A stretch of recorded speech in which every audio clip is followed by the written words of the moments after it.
জি। অন্তর্বর্তীকালীন সরকারের যিনি নিরাপত্তা উপদেষ্টা ছিলেন তিনি আবার এখন হয়ে গেলেন পররাষ্ট্র উপদেষ্টা। এটা নিয়ে শুনেছেন আপনি নিশ্চয়ই যে এটা নিয়ে একটা আলোচনা, নানান রকম সমালোচনা, বিতর্ক এটা নিয়ে চলছে।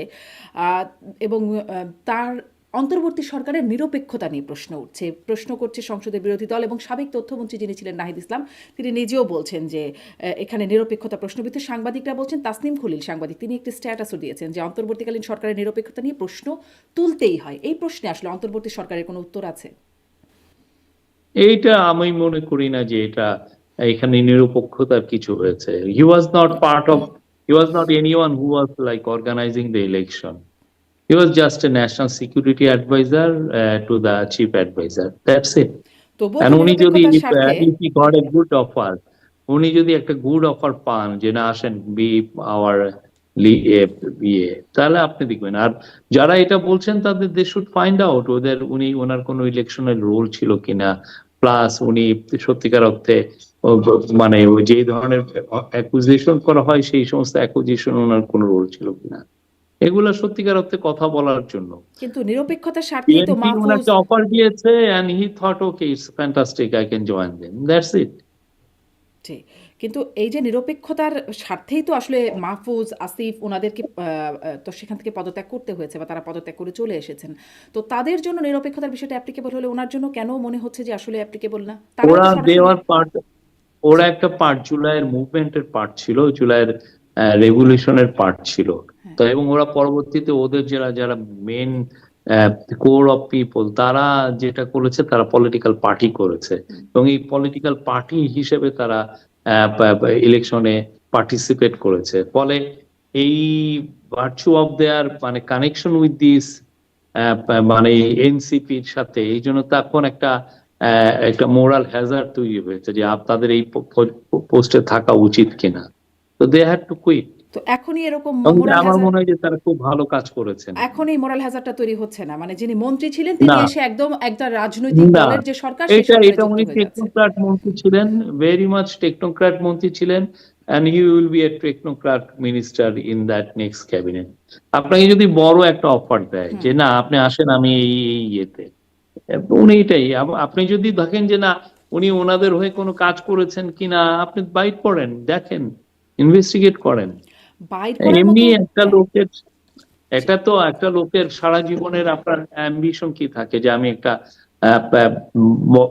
মিনিস্টার হব বা দেশকে সার্ভ করব, he got an opportunity to do that, that's it. জি। আর যদি কেউ মনে করেন কনফ্লিক্ট অফ ইন্টারেস্ট বা ওনার রোল নিয়ে তাদের সন্দেহ থাকে, তাহলে ইনভেস্টিগেট করে দেখেন যে ওনার রোলে কোনো সমস্যা ছিল কিনা।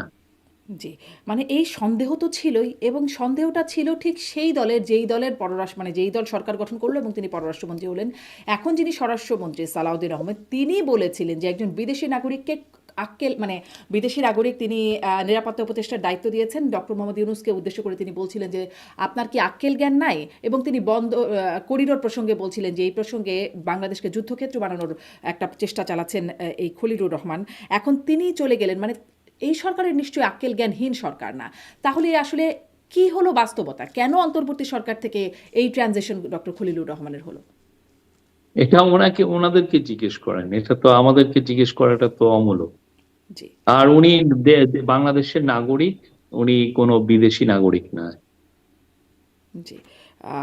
এটা আমি আপনাকে জেনে শুনেই বলছি। আচ্ছা, আপনি কি জেনে শুনে এটাও বলতে পারেন যে আপনি বলছেন আপনারা ইনভেস্টিগেশন করুন যে ওনাদের স্বার্থে কিছু করেছে কিনা? ইনভেস্টিগেশন তো করতে পারি না। যখন ধরেন বাইরে যান ডক্টর খলিলুর রহমান, যেমন ভারতে গেলেন, আমরা জানলাম কাতারে গেলেন।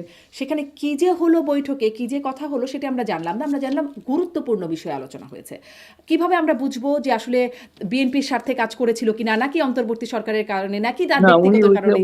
ওই কাতার বা ইন্ডিয়া বা এগুলোতে বিএনপির স্বার্থে প্রশ্নটা আসে কেন?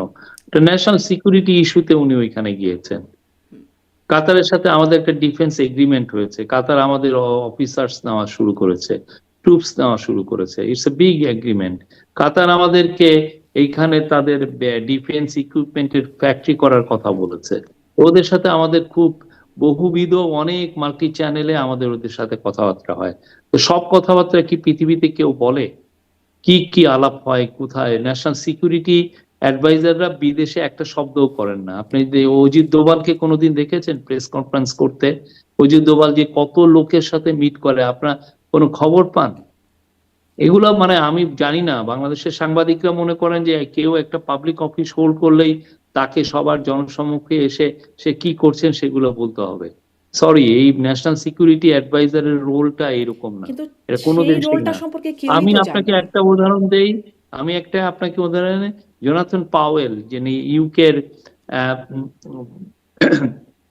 ন্যাশনাল সিকিউরিটি অ্যাডভাইজার, উনি ওনার সাথে আমাদের ন্যাশনাল সিকিউরিটি অ্যাডভাইজার এবং আমাদের চিফ অ্যাডভাইজার সাথে এসে দেখা করলেন। তখন ওরাই রিকোয়েস্ট করলেন, দেখেন এনএসএ যখন কথা বলে ডোন্ট ডু এনি নিউজ, আমরা জাস্ট একটা ফটো ক্যাপশনের মতো করেছিলাম, দ্যাটস ইট। এগুলো তো বলা হয় না, বাইরে আসে না, এবং এইটা যে কোনো গভর্নমেন্টের ক্ষেত্রেই। মানে কিন্তু যখন ধরেন সেই অন্তর্বর্তী সরকার থেকে বিএনপির পররাষ্ট্রমন্ত্রী হয়ে যান, তখন তো এই প্রশ্নগুলো আসবেই যে কি ছিল তাহলে, কি চলছিল কাজ, সেটা যদি না জানি তাহলে তো সন্দেহ থাকতেই পারে। তা সেটা কি আপনারা এমন? জানতে আপনার চেষ্টা করেন, কিন্তু ওইটা তো ওনার ন্যাশনাল সিকিউরিটি অ্যাডভাইজার।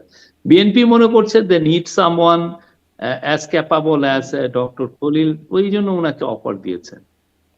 আচ্ছা, ডক্টর খলিলুর রহমান পররাষ্ট্রমন্ত্রী, তিনি বলছেন দেশের স্বার্থ পাই করে বুঝে নেবেন।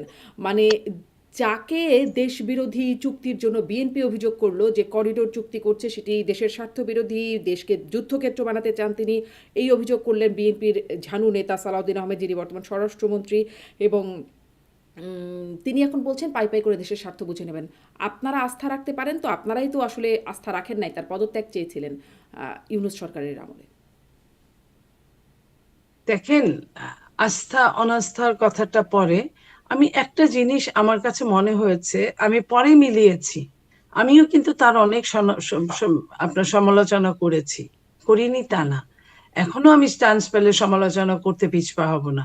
কিন্তু আমার মনে হয়েছে এই নির্বাচনটার আগে উনি কিন্তু অনেক দৌড়ঝাঁপ করেছেন, একবার আমেরিকা গিয়েছেন, একবার ইন্ডিয়া গিয়েছেন, আমরা নিজের মতো করে অনেক অনেক করে আমরা গল্পর প্লট বানিয়েছি, আমরা বলেছি। কিন্তু এখন যখন দেখা গেল সত্যিকার অর্থে আপা, নির্বাচনটা যে এত সুন্দরভাবে হবে এটা কিন্তু বাংলাদেশে কোনো মানুষ চিন্তা করে নাই, কোনো মানুষই বলে নাই। যখন একটা সুন্দর নির্বাচন হলো এবং যখন শোনা গেল যে উনার হস্তক্ষেপের কারণে এই ঘটনাগুলো ঘটেছে, এবং আপনি জানেন যে পররাষ্ট্রে বাংলাদেশের খুব তেমন ভালো আপনার বিশেষজ্ঞ নাই। তো যদি একটা আপনাদের বিশেষজ্ঞ এত পাওয়া বড় যায় না, দল, একজন বিশেষজ্ঞ নাই পররাষ্ট্রে? আমি আমি আপনাকে বিশেষ, ওই যে অনেক সময় আছে না যে দেখা হয় নাই চক্ষু মেলিয়া, হুম। ঘর হতে শুধু দুই পা ফেলিয়া, একটি ধানের শীষের উপর একটি শিশির বিন্দু।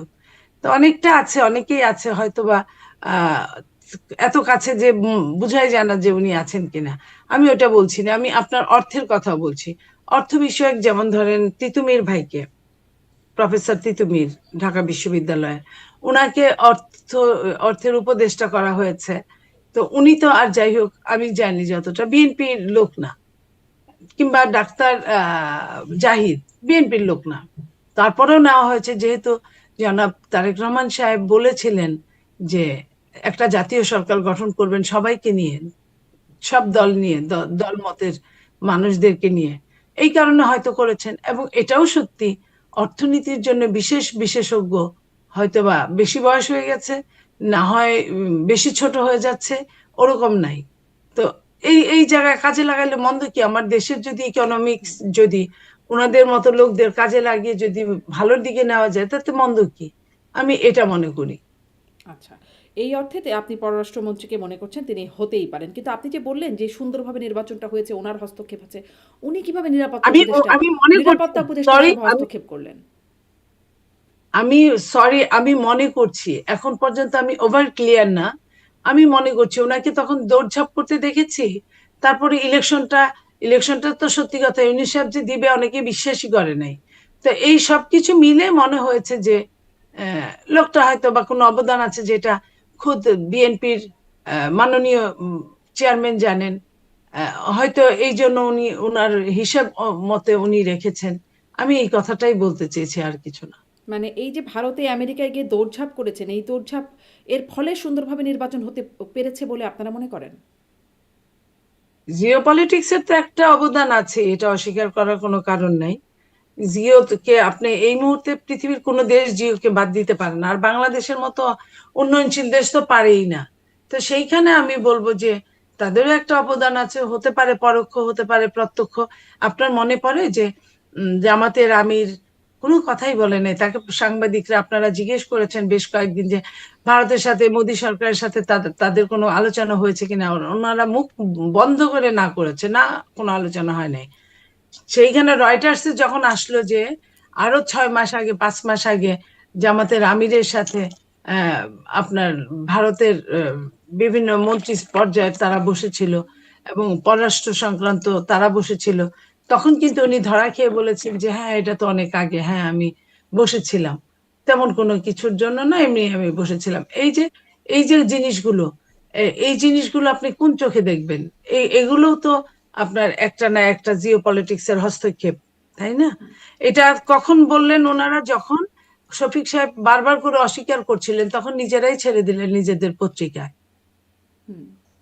তো মানে তিনি বলছেন যে ধরা খেয়ে বললেন, আপনাদেরও কি কোথাও কিছু ধরা আছে বলে আসলে তাকে এরকম পররাষ্ট্রমন্ত্রী বানাতে হলো কিনা, এই আলোচনাটাও আসছে। কারণ আপনাদের বর্তমান স্বরাষ্ট্রমন্ত্রী, তিনি তাকে বিদেশি নাগরিক কোন আক্কেলে ডক্টর ইউনূস তাকে নিরাপত্তা উপদেষ্টা বানিয়েছেন, সেই প্রশ্ন তুলেছেন।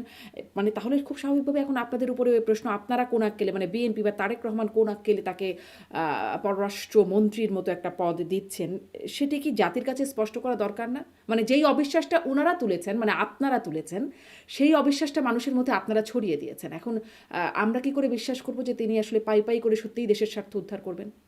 দেখেন, সময় আসলে ঠিকই আপনাদের কাছে ক্লিয়ার হয়ে যাবে কি, কেন এবং কোথায়, কেন হয়েছে। এই জিনিসগুলো আপনারা অবশ্যই জানতে পারবেন। আমার কাছে মনে হয় যে আহ, হ্যাঁ, আমি কিন্তু স্বীকার করেছি যে জিও পলিটিক্স এর একটা হস্তক্ষেপ আছে। তা আমার কাছে মনে হয় যে উনি